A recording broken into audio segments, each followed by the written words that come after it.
కళ్ళు తెరిచారు వ్యవసాయ శాఖ మంత్రిగా. మనం ఎప్పుడు చెప్పినాం గత 2 నెలల కింద ఆపరేషన్ సింధూర్ అయిపోయిన తర్వాత మనకు యూరియా కొరత రాబోతా ఉన్నది అని చెప్పేసి గిరీష్ దారమోని గారు క్లియర్గా చెప్పారు.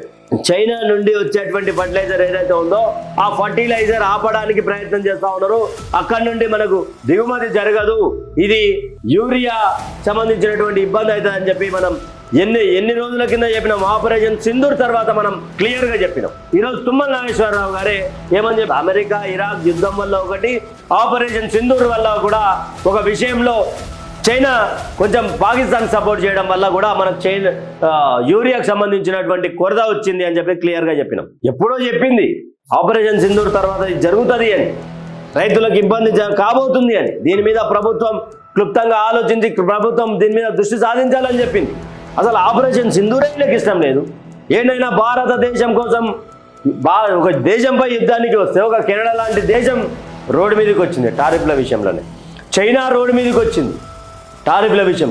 మన దేశం మీద పాకిస్తాన్ వాడు అక్రమ దాడి చేసి మనోళ్ళని చంపితే పహల్గామ్లా పార్లమెంట్ సెషన్లో పెట్టి అట్టలో చంపుతారు. హిందువులు కాదు భారతీయులు అంటారు.